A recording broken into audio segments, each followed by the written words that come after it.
ಓಂ ಶ್ರೀ ಗುರುಭ್ಯೋ ನಮಃ.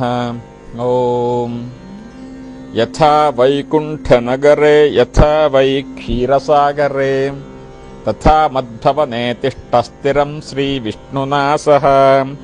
ಓಂ ಭಾರತೀ ಕರುಣಾಪಾತ್ರಂ ಭಾರತೀ ಪದಭೂಷಣಂ ಭಾರತೀ ಪದಮಾರೂಢಂ ಭಾರತೀ ತೀರ್ಥಮಾಶ್ರಯೇ. ಹರಿ ಓಂ. ಎಲ್ಲ ಪ್ರೇಕ್ಷಕ ಪ್ರಭುಗಳಿಗೆ ಸಂಸ್ಕಾರ ಕಾರ್ಯಕ್ರಮಕ್ಕೆ ಸುಸ್ವಾಗತ.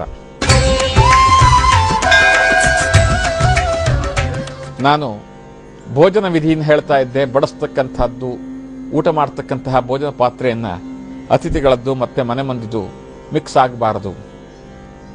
ಅಪಾರ್ಟ್ಮೆಂಟಲ್ಲಿ ಡಿಶ್ ವಾಶ್ಗಳಲ್ಲಿ ಸ್ಲಾಟ್ಗಳಲ್ಲಿ ಪಾತ್ರೆ ತೊಳಿತಕ್ಕಂಥದ್ದು ಅವರಿಗೆ ಅನಿವಾರ್ಯವಾಗಿ ಎಂಜಲು ಪಾತ್ರೆಯನ್ನು ಕೂಡ ಅಡುಗೆ ಮನೆಗೆ ತಗೊಂಡು ಹೋಗಿ ತೊಳಿತಾರೆ. ಇನ್ನು ಇಂಡಿಪೆಂಡೆಂಟ್ ವಿಲ್ಲಾಸ್ ಮನೆ ಇರತಕ್ಕಂಥವರು ಕೂಡ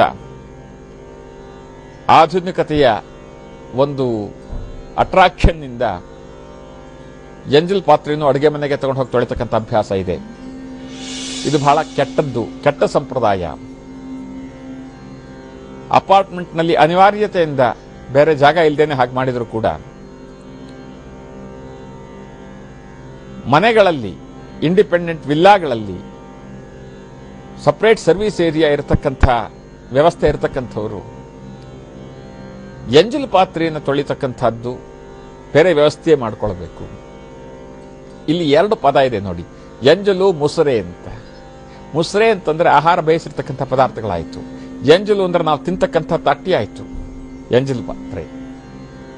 ಅದೆರಡನ್ನೂ ಒಟ್ಟಿಗೆ ಸೇರಿಸ್ತಕ್ಕಂಥದ್ದು ಬಹಳ ನಿಷಿದ್ಧವಾದಂಥದ್ದು. ಅದರಲ್ಲೂ ಕೂಡ ಅತಿಥಿಗಳು ಬೇರೆ ಬೇರೆ ಸಂಪ್ರದಾಯ, ಬೇರೆ ಬೇರೆ ಜನಾಂಗದವರು ಬಂದಿರತಕ್ಕಂಥ ಒಂದು ಸಂದರ್ಭದಲ್ಲಿ ಎಲ್ಲದನ್ನೂ ಕೂಡ ಒಟ್ಟಿಗೆ ಸೇರಿಸಿ ಅಡುಗೆ ಮಾಡ್ತಕ್ಕಂಥ ಪಾತ್ರೆ, ಊಟ ಮಾಡ್ತಕ್ಕಂಥ ಪಾತ್ರೆ ಎಲ್ಲ ಒಂದೇ ಕಡೆನಲ್ಲಿ ಒಂದೇ ಡಿಶ್ ವಾಶ್ನಲ್ಲಿ ತೊಳಿತಕ್ಕಂಥದ್ದು ಅಥವಾ ಒಂದೇ ಒಂದು ವ್ಯವಸ್ಥೆ ಎಲ್ಲದೂ ಒಟ್ಟಿಗೆ ಸೇರಿಸ್ಬಿಟ್ಟು ತೊಳಿತಕ್ಕಂಥದ್ದು ಅಶಾಸ್ತ್ರೀಯ, ಸಂಪ್ರದಾಯಕ್ಕೆ ವಿರೋಧವಾದಂಥದ್ದು.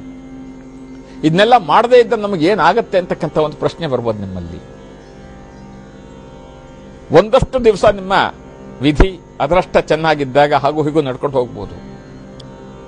ಅದರ ನಂತರದಲ್ಲಿ ಸಾಕಷ್ಟು ಕಷ್ಟ ನಷ್ಟಗಳು ಪ್ರತ್ಯಕ್ಷವಾಗಿ ಪರೋಕ್ಷವಾಗಿ ಎರಡೂ ರೀತಿಯಲ್ಲಿ ಬರೋ ಸಾಧ್ಯತೆಗಳಿರುತ್ತೆ. ಗಮನಿಸಿರ್ಬೋದು, ಬೇಕಾದಷ್ಟು ಶ್ರೀಮಂತಿಕೆ ಇರುತ್ತೆ, ಹಣದ ಬಲ ಇರುತ್ತೆ, ಅಧಿಕಾರ ಇರುತ್ತೆ, ಅದರಲ್ಲಿ ಇನ್ಯಾವುದೋ ಒಂದು ದೊಡ್ಡ ಮಟ್ಟದ ಸಮಸ್ಯೆ ಆ ಮನೆಯಲ್ಲಿರುತ್ತೆ. ಅನಾರೋಗ್ಯವಾಗಬಹುದು, ಮಕ್ಕಳ ವಿದ್ಯಾಭ್ಯಾಸ ಆಗ್ಬೋದು, ಅಥವಾ ಅವರ ನಡವಳಿಕೆ ಆಗಬಹುದು, ದಾಂಪತ್ಯದಲ್ಲಾಗ್ಬೋದು, ಅಥವಾ ಅಧಿಕಾರದಲ್ಲಿ ಬರ್ತಕ್ಕಂಥ ತೊಂದರೆ ಆಗ್ಬೋದು, ಹಣಕಾಸಿನ ತೊಂದರೆ ಆಗ್ಬೋದು. ಈ ತೊಂದರೆಗಳು ಯಾವಾಗ ಯಾವ ರೂಪದಲ್ಲಿ ಬರುತ್ತೆ ಅಂತ ಹೇಳಲಿಕ್ಕಾಗಲ್ಲ. ತೊಂದರೆ ಬರ್ತಕ್ಕಂಥದ್ದು ಜೀವನದ ಅವಿಭಾಜ್ಯ ಅಂಗ. ಹಾಗಂತ ತೊಂದರೆಯನ್ನು ಎದುರಿಸ್ತಕ್ಕಂಥ ಸಾಮರ್ಥ್ಯವನ್ನ ಪಡೀತಕ್ಕಂಥದ್ದು ಈ ಸಂಸ್ಕಾರದ ಒಂದು ಮಹತ್ವ. ತೊಂದರೆಯನ್ನ ನಿಭಾಯಿಸಿ ಅದರ ಒಂದು ನೆಗೆಟಿವ್ ಇಂಪ್ಯಾಕ್ಟ್ ಅನ್ನ ಕಡಿಮೆ ಮಾಡತಕ್ಕಂತಹ ಪ್ರಯತ್ನ ಈ ಸಂಸ್ಕಾರದ್ದು. ಹಾಗಾಗಿ ಇದರಲ್ಲಿ ಪ್ರತಿ ಹಂತದಲ್ಲೂ ಹೇಳ್ಕೊಂಡು ಹೋದ್ವಿ. ಮುಂದಿನ ವಾರದಿಂದ ನಮ್ಮ ಕಾರ್ಯಕ್ರಮ ಏನು ಶುರುವಾಗುತ್ತೆ, ಅದರಲ್ಲಿ ವಾಸ್ತು ನಿಯಮ, ಗೃಹಣೆಯ ಕರ್ತವ್ಯ, ವಾರದ ಭವಿಷ್ಯ, ಇಂಥ ವಿಶೇಷವಾದಂತಹ ವಿಚಾರಗಳನ್ನ ತಮ್ಮ ಮುಂದೆ ಹಂತ ಹಂತವಾಗಿ ತರ್ತಕ್ಕಂಥ ಪ್ರಯತ್ನ ಪಡ್ತೀನಿ. ವಾಸ್ತುವಿನ ವಿಧಿವಿಧಾನಗಳೇನಿದೆ, ಸಂಸ್ಕಾರದ ವಿಧಿವಿಧಾನಗಳಿದೆ, ಅದಷ್ಟನ್ನು ತಮ್ಮ ಮುಂದೆ ತರ್ತಕ್ಕಂತಹ ಪ್ರಯತ್ನ ಮುಂದಿನ ವಾರದಿಂದ ನಡೆಯುತ್ತೆ. ಇರಲಿ. ಇದರ ಜೊತೆಗೆ ಆಹಾರ ಸೇವನೆ ಮಾಡಬೇಕಾದ್ರೆ ಕುರ್ಚಿಯಲ್ಲಿ ಕೂತಿರ್ತಕ್ಕಂತಹ, ಡೈನಿಂಗ್ ಟೇಬಲ್ ಉಪಯೋಗಿಸಿ ಕುರ್ಚಿಯಲ್ಲಿ ಕೂತಿರ್ತಕ್ಕಂಥವರು ಕಾಲ ಮೇಲೆ ಕಾಲು ಹಾಕಿ ಕೂತು ಊಟ ಮಾಡ್ತಕ್ಕಂಥದ್ದು, ಆ ಕಾಲನ್ನ ಅಲ್ಲಾಡಿಸ್ಕೊಂಡು ಊಟ ಮಾಡ್ತಕ್ಕಂಥದ್ದು, ಕಾಲ ಮೇಲೆ ಕಾಲು ಹಾಕಿ ಕೂತು, ಅದು ಅಶಾಸ್ತ್ರೀಯವಾದಂತಹದ್ದು. ಅನ್ನಕ್ಕೆ ಬಹಳ ವಿಶೇಷವಾದಂತಹ ಅನ್ನ ಅಂತಂದ್ರೆ ಎಲ್ಲ ತರದ ಭೋಜ್ಯಗಳು ಕೂಡ, ಎಲ್ಲ ತರದ ಆಹಾರವೂ ಕೂಡ ಅನ್ನದ ವ್ಯಾಪ್ತಿಗೆ ಬರುವಂತಹದ್ದು. ಅದಕ್ಕೆ ನಾವು ಅವಮಾನ ಮಾಡತಕ್ಕಂಥದ್ದು ಬಹಳ ಕೆಟ್ಟದ್ದು. ಅನ್ನ ಲಕ್ಷ್ಮಿ ಬಹಳ ಪವಿತ್ರವಾದಂತಹದ್ದು. ಇನ್ನು ಊಟ ಮಾಡಿದಂತಹ ಪಾತ್ರೆ, ಭೋಜನ ಪಾತ್ರೆ, ತಟ್ಟೆ ಅಥವಾ ಎಂಜಲ್ ಅಂತ ಏನು ಕರಿತೀವಿ, ಬಾಳೆ ಎಲೆ ಆಗ್ಬೋದು, ಮುತ್ತುಗದ ಎಲೆ ಆಗ್ಬೋದು, ತಟ್ಟಿ ಆಗ್ಬೋದು, ಆ ಸ್ಥಳವನ್ನ ಕ್ಷಿಪ್ರವಾಗಿ ಶುದ್ಧಿ ಮಾಡ್ತಕ್ಕಂಥದ್ದು ಅಷ್ಟೇ ಅತ್ಯವಶ್ಯಕ. ಮಕ್ಕಳಿಗೆ ಬೆಳಗ್ಗೆ ನೀವು 8 ಗಂಟೆಗೆ ಅವ್ರನ್ನ ಸ್ಕೂಲಿಗೆ ಕಳಿಸ್ಬೇಕು, 7:45 ತಿಂಡಿ ಎಲ್ಲ ಮಾಡ್ಕೊಟ್ಬಿಡ್ತೀರಾ. ಮಕ್ಕಳನ್ನ ಕಳಿಸ್ಬಿಟ್ಟು ಬಂದು ಆಮೇಲೆ ಆ ತಟ್ಟೆ ನಾನು ಅಲ್ಲಿಂದ ತೆಗಿತೀನಿ ಡೈನಿಂಗ್ ಟೇಬಲ್ ಇಂದ, ಅಥವಾ ಅವ್ರು ಕೂತ್ಕೊಂಡು ಊಟ ಮಾಡತಕ್ಕಂಥ ಜಾಗದಿಂದ. ಅವ್ರಿಗೆ ಲೇಟ್ ಆಗಿಬಿಟ್ಟಿದೆ ಅಂತ ಹೇಳಿ ಎಂಜಲ್ ತಟ್ಟೆ ಅಲ್ಲೇ ಬಿಟ್ಬಿಟ್ಟು ಮಕ್ಕಳಿಗೆ ಶೂ ಹಾಕೊಂಡ್ಬಿಟ್ಟು ಸ್ಕೂಲ್ ಹತ್ರ ಕರ್ಕೊಂಡು ಹೋಗ್ತಕ್ಕಂಥದ್ದು, ಬಸ್ ಹತ್ರ ಕರ್ಕೊಂಡು ಹೋಗ್ತಕ್ಕಂಥದ್ದು ಶಾಸ್ತ್ರಸಮ್ಮತವಲ್ಲ. ಏನ್ ಎಲ್ಲಾ ಶಾಸ್ತ್ರವನ್ನು ನಾವು ಪಾಲನೆ ಮಾಡ್ಲಿಕ್ಕೆ ಆಗತ್ತೆ, ನಾವೇನ್ ಶಾಸ್ತ್ರಗಳೇ ಅನ್ನೋ ಪ್ರಶ್ನೆ ಬರ್ಬೋದು. ಶಾಸ್ತ್ರಗಳು ಮಾತ್ರ ಶಾಸ್ತ್ರ ಫಾಲೋ ಮಾಡಬೇಕಾಗಿದ್ದಿಲ್ಲ, ಪ್ರತಿಯೊಬ್ಬರೂ ಮಾಡಲೇಬೇಕು ಶಾಸ್ತ್ರಗಳ ಸಹಿತವಾಗಿ. ಅಲ್ಲಿ ಎಂಜಲು ತಟ್ಟೆ ಮನೆ ಒಳಗಡೆ ಇದ್ದಾಗ, ಅಂದ್ರೆ ಆ ಭೋಜನ ಕೂತಂತ ಊಟಕ್ಕೆ ಕೂತಂತ ಸ್ಥಾನದಲ್ಲಿ ಇದ್ದಾಗ ಮನೆಯಿಂದ ಹೊರಗೆ ಹೋಗ್ತಕ್ಕಂಥದ್ದು ಮೃತ್ಯು ದೇವತೆಗೆ ಆವಾಹನ ಕೊಟ್ಟ ಹಾಗೆ. ಆಯಸ್ಸು ಕಡಿಮೆ ಅಂತ ನಮ್ಮ ಹಿಂದಿನವರು ಹೇಳ್ತಕ್ಕಂಥದ್ದೊಂದು ಪದ್ಧತಿ.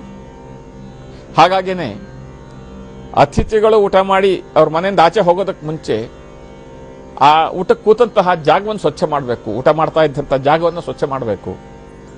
ಅದೇ ತರನೇ ಮನೆ ಯಜಮಾನ ಆಗ್ಬೋದು, ಮನೆ ಮಕ್ಕಳಾಗ್ಬೋದು, ಅವರು ಪಾದರಕ್ಷೆ ಹಾಕೊಂಡು ಆಚೆ ಹೊರಡೋದಕ್ಕೆ ಮುಂಚೆ ಕನಿಷ್ಠ ಆ ಜಾಗವನ್ನಾದರೂ ನಾವು ಸ್ವಚ್ಛ ಮಾಡಬೇಕು. ಆ ಎಂಜಲ್ ತಟ್ಟೆಯನ್ನು ತೆಗೆದು ತೊಳಿತಕ್ಕಂಥ ಜಾಗದಲ್ಲಿ ಅಲ್ಲೊಂಚೂರು ನೀರು ಹಾಕಿ ಆ ಜಾಗವನ್ನು ಸ್ವಚ್ಛ ಮಾಡಬೇಕು.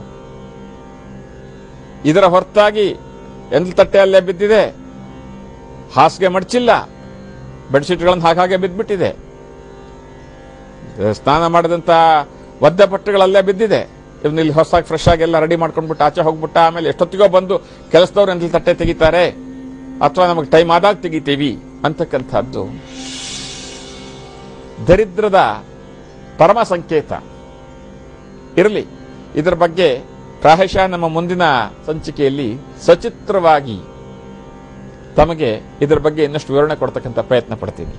ಸಮಸ್ತ ಸನ್ಮಂಗಳಾನಿ ಭವಂತು.